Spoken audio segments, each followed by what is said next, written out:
Vous qui le chantez, quelle est la chanson qui, pour vous, incarne le mieux ce qu'était Serge Gainsbourg? Les Dessous Chics. Pourquoi Les Dessous Chics? Parce que les Dessous Chics, c'est les Dessous Chics. C'est la pudeur des sentiments maquillés outrageusement rouge sang. Les Dessous Chics, c'est se garder au fond de soi, fragile comme un bas de soie. Il y a cet album qui est un très bel hommage à Serge Gainsbourg. Est-ce que parfois vous vous dites « Oh, il faudrait que je m'émancipe de cette histoire-là, que je m'émancipe de cette musique-là » Non. Non. Non. Non, j'ai eu trop de chance qu'il écrit pour moi, de mes débuts jusqu'à sa fin. Je ne fais pas tout le temps, j'écoute pas en permanence chez moi, je ne suis pas obsédée. Voilà. Je trouve que c'est tellement magnifique, ce qu'il a écrit, pour moi notamment d'ailleurs, tellement magnifique, que je m'en lasse jamais, non. Est-ce que vous considérez, comme beaucoup de mélomanes, que l'album Melody Nelson, c'est le bijou, l'apothéose? Probablement la chose la plus originale, oui. L'homme à la tête de chou, pareil d'ailleurs. Pour moi, c'est deux œuvres majeures. Il y a des œuvres majeures, et il y a aussi des choses qu'on ne sait pas tellement. C'est-à-dire? Qu'il a écrit un roman. Oh bah si. Il a écrit un roman en 1980, Evgueni Sokolov. Sokolov, bien sûr. Et Sur les proutes. Exactement. Oui, J'allais vous sûr. demander l'histoire. Sur des proutes. Oui. Ah, c'était beaucoup mieux que juste des proutes, parce que c'est un homme, c'est un faucheton, en fait. C'est un faux air. C'est-à-dire que quand il pète, et ils mettent le crayon contre le papier, ça fait comme ça. Alors, il est considéré comme un très grand artiste à cause de ses défauts, si Un on peut gigantesque dire. peintre. Donc, c'était un clin d'œil contre tout le snobisme le cercle d'art. C'est aussi quelque chose sur la fragilité d'un homme qui est obligé de rebouffer des trucs qui donnent l'épée pour continuer de faire ses chefs-d'œuvre et finalement se suicider en mettant un tuyau de son derrière jusqu'au son visage pour se gazer lui-même. Ah non, psychologiquement, c'est fascinant. Mais il était très content parce qu'il utilisait un style qu'il disait que je ne comprendrais pas, mais tout de même, j'ai fini par comprendre. Shadé comme Madame Bovary. C'est fascinant et assez génial. Complètement. Et on a retrouvé une archive où Serge Gainsbourg en parle de manière très sérieuse et il le raconte à Bernard Pivot. Serge Gainsbourg, il y a une tradition dans cette émission, que ce soit l'auteur qui nous dise quel est le sujet de son livre et nous présente le ou les personnages principaux. En l'occurrence, là, il y en a un seul. Il s'appelle Evgueni Sokolov. Alors, qui est ce Evgueni Sokolov? A priori, c'est moi. Donc, il faut prendre ce petit livre comme un pamphlet contre la peinture. Et tous les arrivismes, quels qu'ils soient. Oui, alors, il faut quand même dire qui est ce personnage. Bon, il a une particularité physiologique. Oui, il envoie des vents. C'est ça, sans arrêt. Il ne peut pas se maîtriser. Non. Au contraire, il cultive c'est ça. On l'entend parler et il garde son sérieux. Bernard Pivot aussi garde son sérieux quand il raconte cette histoire. C'est pris très au sérieux. Comme vous venez de le faire. Oui, c'est pris très au sérieux. Bah, c'est Gallimard. Non, mais du coup, oui. Ça rappelle aussi que c'était quelqu'un de très très drôle. Rire de peur d'en pleurer. C'est ça qu'il disait. Hein. Oui. Avant de clore ce tête-à-tête et d'accueillir votre drôle de rencontre, Jane Birkin, vous avez travaillé, vous avez rencontré les plus grands. Je vais vous soumettre des noms. Vous me dites juste ce qu'ils évoquent pour vous. Jean-Luc Godard. Séduction. Séduction? Michel Piccoli. Tout. Tout? C'est pas mal comme définition. Patrice Chéreau.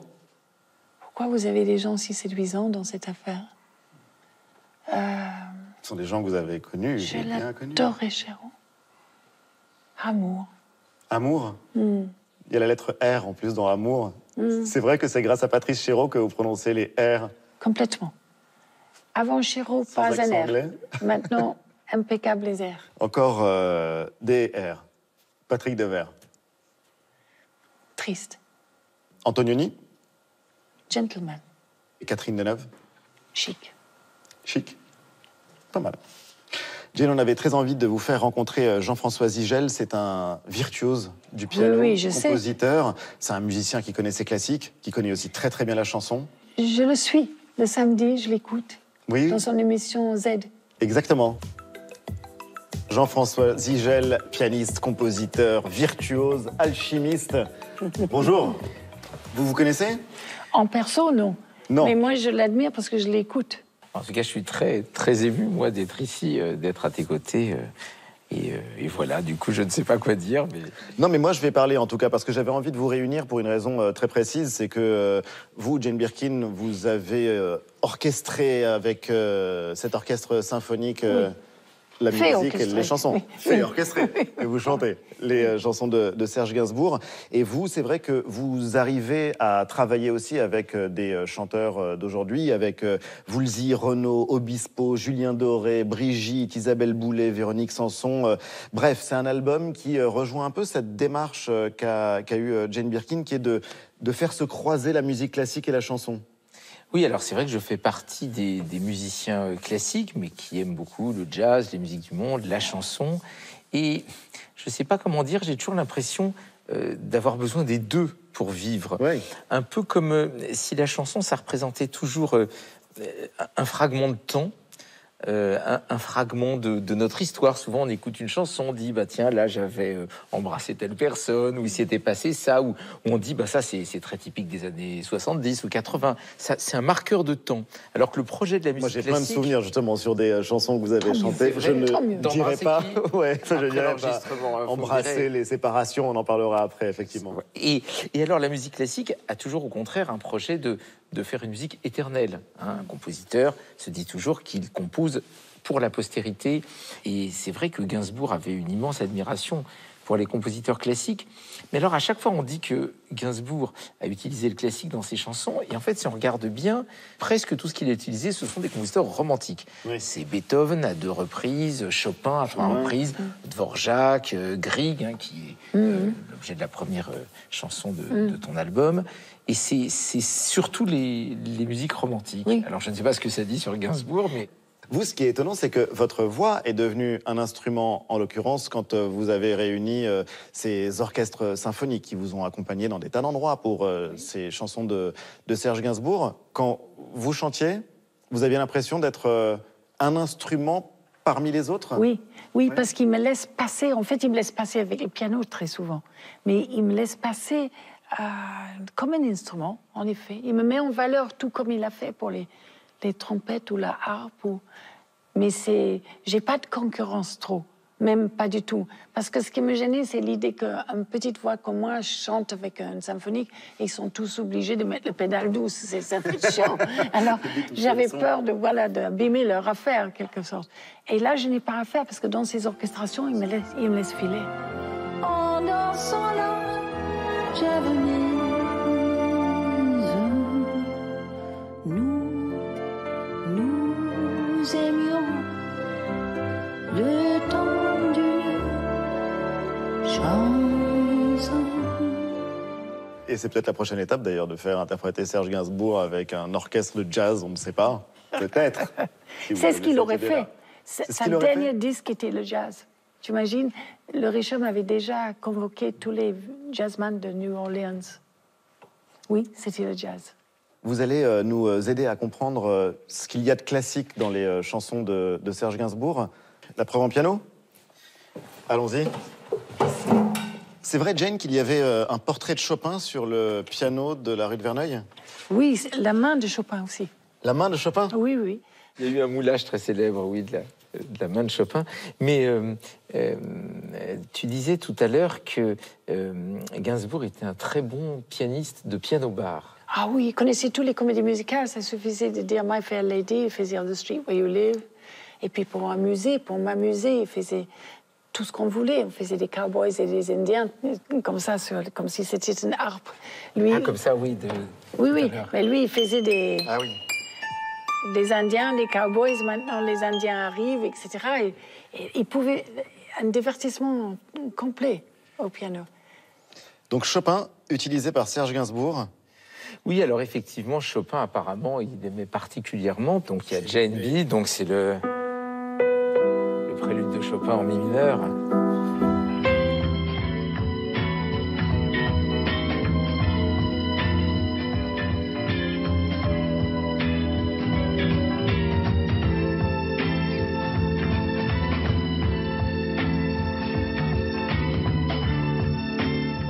pleurer. Oui, tout de suite. Tout de suite, tu as un mouchoir.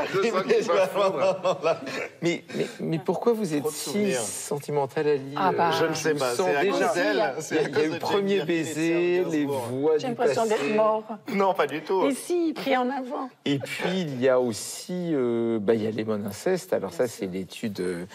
il le fait en do majeur, d'ailleurs, au départ, qui est en mi majeur. C'est une étude, c'est la 3e étude. Mais c'est vrai qu'on peut en faire ce qu'on veut, parce que... Et ça donne Ah ben, on peut en faire ce qu'on veut, hein.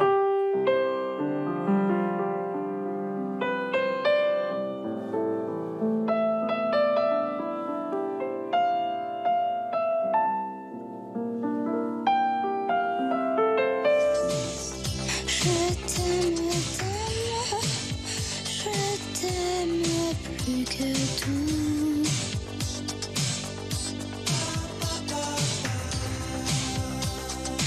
L'amour que nous ferons jamais ensemble est le plus rare, le plus troublant, le plus pur, le plus enivrant.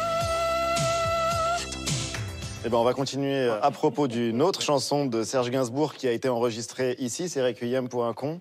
Et là, pour Alors, le coup, oui. c'est Dvorak. C'est Dvorak, et ben, c'est pas si facile que ça à trouver. Non, non, non. Parce qu'il parle, on entend quand même clairement.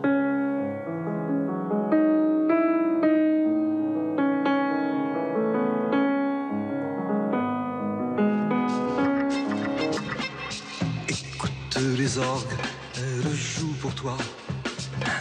Il est terrible, cette terre-là.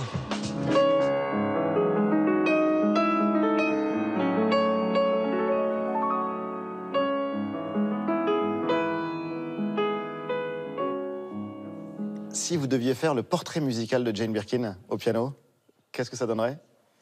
Oh, il faudrait que je réunisse beaucoup d'émotions différentes.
Merci.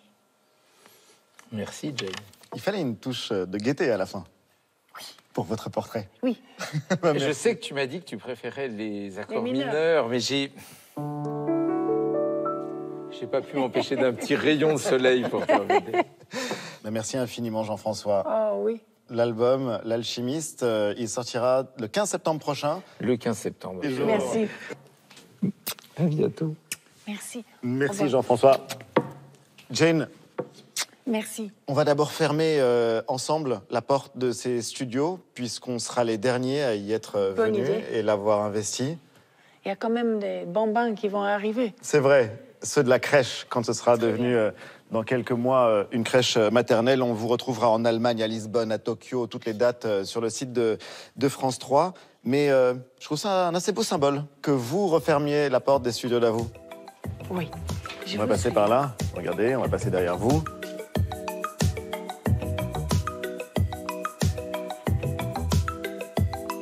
Hop, si. Voilà, on va la fermer. On la ferme bien, on la claque. Allez.